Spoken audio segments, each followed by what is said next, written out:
Guys, जैसा कि मैं लास्ट वीडियो में बताया था कि मैं नेक्स्ट वीडियो में बातें करूंगा मिड कैप से रिलेटेड। जो बेस्ट 5 मिड कैप है जो हाईली ग्रोथ दे रहा है कंटिन्यूसली 5 साल से। क्योंकि आप देख रहे हैं 5 साल से मैं इसीलिए मैं बातें कर रहा हूं क्योंकि जो भी रिटर्न में ग्रोथ में कमी आई है वो दोस्तों ऐसे 2 साल 3 साल से आई है। पहले का जो रिटर्न था, ग्रोथ था, वो काफ़ी अच्छा था।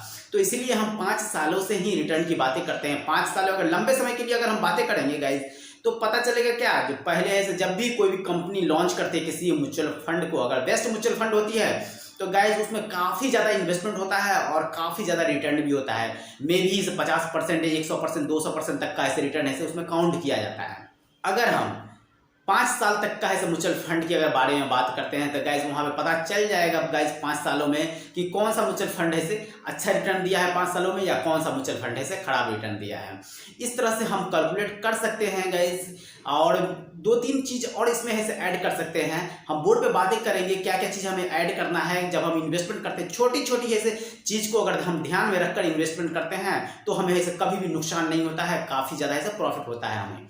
तो चलिए हम बातें करते हैं, देखते हैं कौन कौन चीज़ ऐसे इसमें ऐड करेंगे या फिर ऐसे इन्वेस्टमेंट करते वक्त हम ध्यान में रखकर इन्वेस्टमेंट करेंगे ताकि हमें ज़्यादा से ज़्यादा ऐसा प्रॉफिट हो। 1% भी हमारे लिए गाइस जैसे 25 लाख 30 लाख रुपया का ऐसे नुकसान दे सकता है। तो चलिए हम बोर्ड पे बातें करते हैं कौन कौन से ऐसे म्यूचुअल फंड है और क्या क्या है ऐसी चीज़ को हम ध्यान में रखकर हम इन्वेस्टमेंट करेंगे। गाइस, सबसे पहले तो हम यहाँ पे बातें कर रहे हैं कि top 5 mid cap mutual fund कौन कौन से हैं और कितने % का ऐसे ग्रोथ दे रहा है गाइस।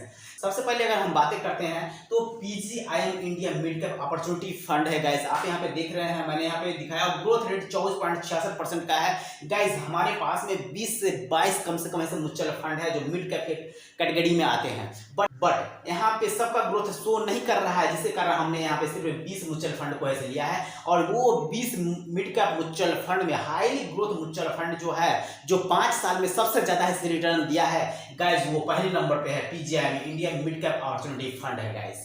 ये आप देख रहे हैं ग्रोथ रेट इसका जो है 24.66% का है और 20 में से पहले पोजीशन को ये से डिजर्व करता है। आप यहाँ पे दूसरे पोजीशन की अगर म्यूचुअल फंड की अगर बातें करते हैं जो मिड कैप के कैटेगरी में आता है तो SBI मैग्नियम मिड कैप फंड है गाइस। इसका ग्रोथ रेट 21.8% का है और ये दूसरे पोजीशन को डिजर्व कर रहा है गाइस। इसमें बहुत सारे क्राइटेरिया है दूसरे पोजीशन और पहले पोजीशन को ऐसे डिजर्व करने के लिए हम बातें करेंगे, उसका भी पहले हम 5 म्यूचुअल फंड के बारे में डिस्कस कर लेते हैं। तीसरे नंबर पर अगर बातें करते हैं तो Motilal Oswal mid cap mutual fund है गाइस। अगर इसका ग्रोथ रेट अगर हम देखेंगे तो 22.23% का शो कर रहा है, सिर्फ पोजीशन पे स्टेबल है गाइस। अगर हम चौथे नंबर की बात करते हैं तो क्वांट मिड कैप फंड है गाइस और ग्रोथ रेट इसका 26.56% है और चौथे पोजीशन को डिजर्व करता है। 5 साल की मैं बातें कर रहा हूं। और लास्ट और 5वें म्यूचुअल फंड की अगर बातें करते हैं तो guys Mirae asset mid cap mutual fund है जो 5वें नंबर पे डिजर्व करता है। अभी इसका ग्रोथ शो नहीं कर रहा है, इसलिए मैं यहाँ पे इसका ग्रोथ नहीं दिखा पा रहा हूँ गाइस। सबसे पहले तो बहुत सारे ऐसे डिफिकल्टीज आते हैं जब हम इन्वेस्टमेंट करते हैं कि हम 1 साल का ऐसे ग्रोथ शो कर देख लेते हैं और हम वहाँ पे इन्वेस्टमेंट करते हैं, पता चलता है वहाँ पे 60%, 70%, 80% का ग्रोथ दिखा रहा है। और वहाँ पे अगर हम इन्वेस्टमेंट करते हैं उस समय तो गैस हमें अगला साल पता चलता है कि वहाँ पे 2% का ऐसे ग्रोथ दे रहा है, 3% का ग्रोथ दे रहा है, 5% का ग्रोथ दे रहा है। इस तरह से इन्वेस्टमेंट करने पे हमें नुकसान का ही सामना करना पड़ता है गैस। तो इसीलिए जब भी हम इन्वेस्टमेंट करेंगे, पहला नंबर है फंड साइज। मैं यहाँ पे दिखा रहा हूँ, पहला नंबर फंड साइज को हम देख कर इन्वेस्टमेंट करेंगे। जो भी म्यूचुअल फंड में इन्वेस्टमेंट करेंगे उसका फंड साइज काफ़ी बड़ा होना चाहिए, वैसे ही म्यूचुअल फंड में इन्वेस्टमेंट करेंगे। छोटा सा फंड साइज रहेगा गाइस तो वो मतलब नए म्यूचुअल फंड होगा या ग्रोथ रेट में कोई झोल होगा, इसीलिए उसका फंड साइज से छोटा होता है।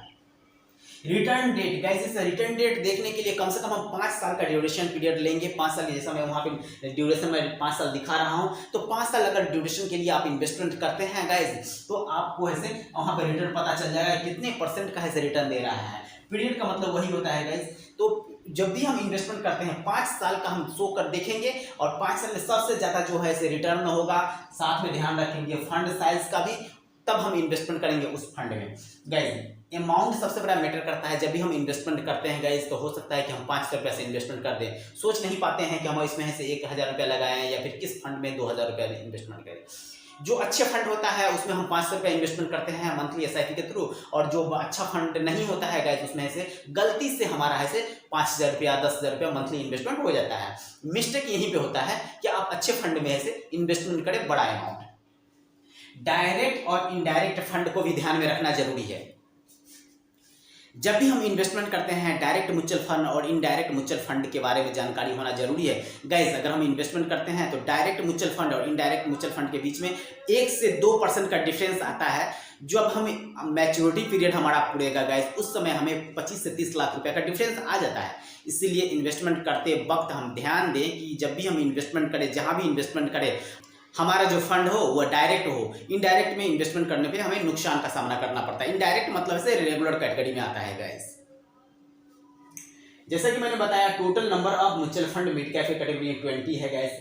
और मिड कैप फंड का रिटर्न अगर हम देख रहे हैं 5 साल में टोटल ओवरऑल, जैसे कि मैंने यहाँ पे 24.66 बताया, 21.8 बताया, 22.23 बताया और ऐसे 26.56 बताया। अगर हम ये 4 फंड को टोटल कर लेते हैं, टोटल कर ऐसे 4 से डिवाइड कर देते हैं तो पता चल जाएगा कि ये 4 फंड का ऐसे कम्युलेटिव रिटर्न कितने का आता है।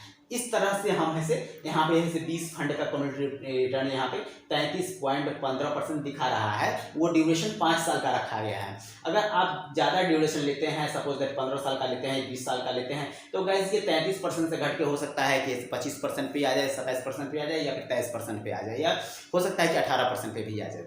इस तरह से गाइस जैसे इन्वेस्टमेंट पे हम रिटर्न देखते हैं तो 5 साल का, 10 साल का, 15 साल का, 20 साल का, जितने साल का हमें इन्वेस्टमेंट करने का होता है हम उससे कहीं ना कहीं ज़्यादा का देखते हैं। और अभी ड्यूरेशन हम इसलिए 5 साल का ले रखे हैं क्योंकि अभी 2-3 साल की अगर बातें करते हैं तो म्यूचुअल फंड का जो ग्रोथ है वो बहुत ही इफेक्ट किया है। इसीलिए गाइज हम 5 साल ड्यूरेशन के हिसाब से ही कैलकुलेशन किए हैं। और वहाँ पे भी 1 number, 2 number, 3 number, 4 number category और 5वां नंबर कैटेगरी का हमने आपको ऐसे डिस्कस किया है आपके बीच में। गाइज अगर इन्वेस्टमेंट करना हो तो आप ये 5 म्यूचुअल फंड में से किसी भी म्यूचुअल फंड में इन्वेस्टमेंट कर सकते हैं। अगर आप एक म्यूचुअल फंड में इन्वेस्टमेंट करना चाहते हैं तो अगर आप पोर्टफोलियो बनाकर मिड कैप म्यूचुअल फंड की कैटेगरी में इन्वेस्टमेंट करना चाहते हैं, सोचते हैं कि हमारा जितना भी ऐसे इन्वेस्टमेंट हो सिर्फ ऐसे ही मिड कैप कैटेगरी में हो, तो गाइस ये आप इस 5 म्यूचुअल फंड का एक ऐसे पोर्टफोलियो बनाकर आप इसमें इन्वेस्टमेंट कर सकते हैं। अदरवाइज मैंने इससे पहले स्मॉल कैप म्यूचुअल फंड के बारे में भी डिस्कस किया था। अगर आप दोनों मिलाकर आप ऐसे इन्वेस्टमेंट करना चाहते हैं गाइज तो आप दोनों मिलाकर भी इन्वेस्टमेंट कर सकते हैं। जैसे कि ऊपर से इसमें से 3 ले लें और उसमें से ऊपर से 3 ले लें गाइज, तो 6 म्यूचुअल फंड हो गया। 6 म्यूचुअल फंड में 1,000 रुपया मंथली इन्वेस्टमेंट कर देंगे, 6,000 रुपया मंथली इन्वेस्टमेंट हो जाएगा। 12,000 करना है तो 2,000 मंथली इन्वेस्टमेंट कर सकते हैं। इस तरह से म्यूचुअल फंड में इन्वेस्टमेंट करने से काफ़ी ज़्यादा ऐसा फायदा होता है। मैं नेक्स्ट वीडियो में बताऊँगा टैक्स एडवांटेज मिलता है जिस म्यूचुअल फंड में गाइस, वो म्यूचुअल फंड बेहतर है या फिर जो नॉर्मल म्यूचुअल फंड है वो म्यूचुअल फंड बेहतर है। दोनों के बीच में मैं डिस्कस करके बताऊंगा कितने % का लॉस हो सकता है या कितने % का प्रॉफिट हो सकता है, दोनों में कौन सा म्यूचुअल फंड हमारे लिए बेनिफिशियल होगा। तो मैं नेक्स्ट वीडियो में मैं इसके बारे में डिस्कस करूंगा। तब तक मेरे वीडियो को लाइक करें, सब्सक्राइब करें और बेल आइकन जरूर दबाएं ताकि हर नोटिफिकेशन आपको ऐसे मिलता रहे। थैंक यू, धन्यवाद।